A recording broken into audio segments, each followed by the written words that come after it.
జై శ్రీరామ్.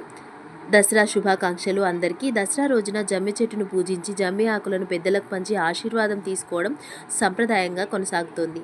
పాల సముద్రాన్ని చిలికినప్పుడు ఉద్భవించిన వృక్షాల్లో షమి ఒకటని నమ్ముతారు. షమి పూజ చేసి లంకపై రాముడు దండెత్తాడని ఓ గాథ మనకు చెప్తోంది. అజ్ఞాతవాసం తర్వాత పాండవులు షమి చెట్టును పూజించి ఆయుధాలను తీసుకెళ్లి కౌరవులను యుద్ధంలో ఓడిస్తారు. దీంతో దసరా రోజున జమ్మి పూజ చేస్తే పరాజయం లేదని నమ్ముతారు.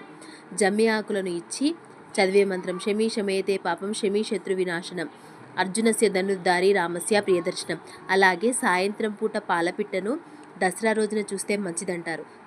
చూడండి, పాలపిట్టను చూపెడుతున్నాను, అది పాలపిట్టే.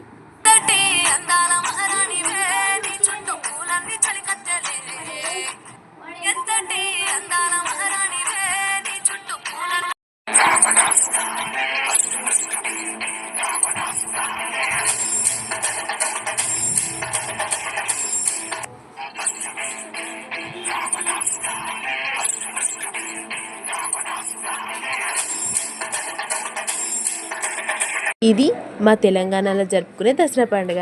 Thank you. నచ్చితే లైక్ చేయండి, షేర్ చేయండి, సబ్స్క్రైబ్ చేయండి. Thank you. Bye bye.